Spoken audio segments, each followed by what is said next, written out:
file in your hand, a long white coat beneath fluorescent light. Your voice is measured, your expression bland, to thinly veil the arrogance of might. With scientific words you speak your part, your glance betrays a superstitious heart. As though I were not even in the room, and close enough to catch stale coffee breath, you lay out for my mother all the doom of raising such a daughter so bereft. For I will never walk as humans can, upon 2 legs and tall across the earth. With crutch tips as my hooves, I'll cross each span in trotting gait because of star-crossed birth.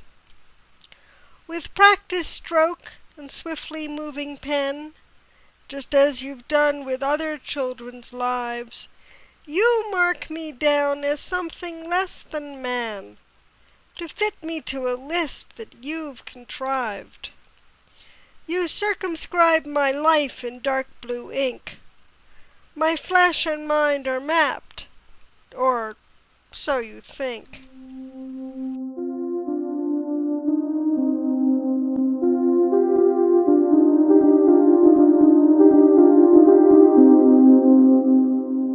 The day is warm. The playful breeze is light. The sun, just like a lover at the gate, has called the flowers out, and you as well. So even mundane tasks are pleasant things.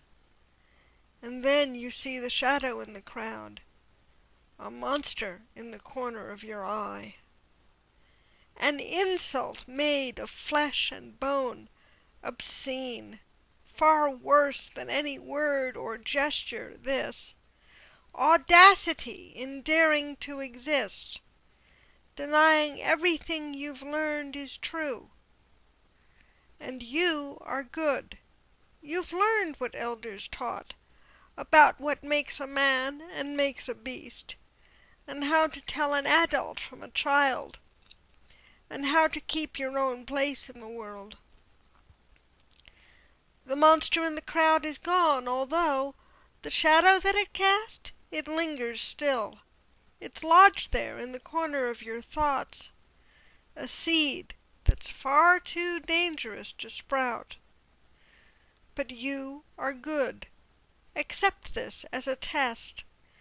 Enclose what's wrong in pity, and move on.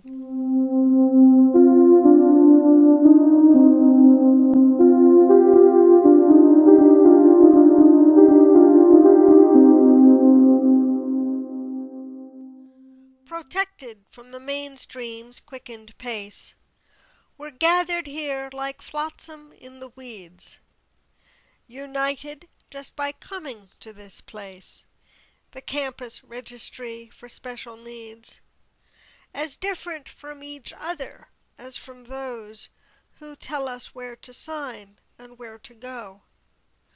We know that we are lucky to be here, and neither locked away nor even dead, and yet, in spite of love, we still have fear, the knowledge I'm a monster in our heads.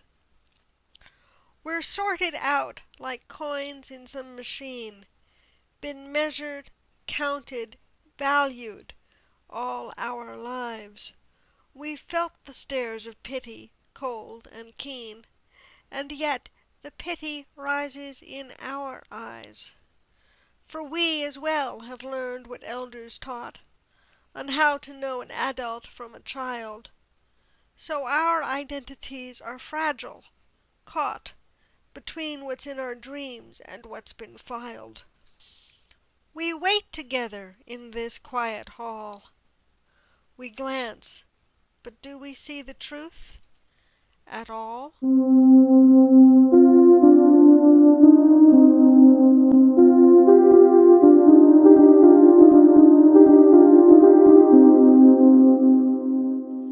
Just as a rowboat scrapes the pebbled beach, I drift back from my sleep to feel the bed.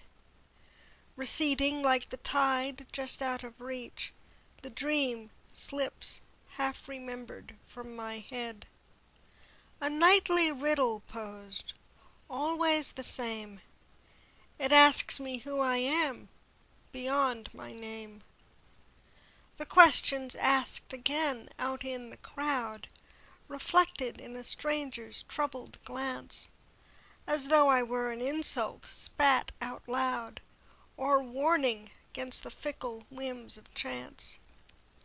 Philosophers in centuries long past wrote cunning answers all about God's plan, which creatures he made first and made the last, the proper rank and order meant for man. But creatures like myself did not belong.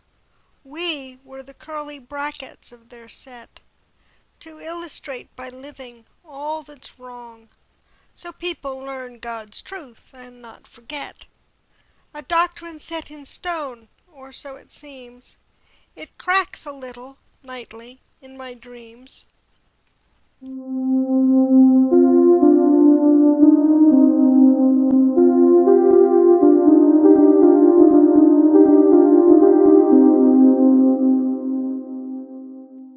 There are no monsters underneath the bed, or so they say.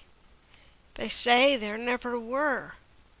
And when a baby's born with half an arm, no chanting priest foretells the death of kings. Today we know the scientific truth, and we've outgrown those silly, antique tales. Or so they say. And yet we're all afraid. There's something churning underneath our feet. This modern world is bursting at the seams, and all agree that order must be kept. We've turned to science and learned 10,000 ways to know just who is normal and who is not. We raise our funds, we look for cures, invent, and teach the child to wear a plastic hand. And though we know it's fiction, we still cheer the knight's triumphant ride returning home. At last the dragon's dead, and now her heart is safely bundled in his handkerchief. The monsters must not ever win the fight. We only let them try to prove who's right.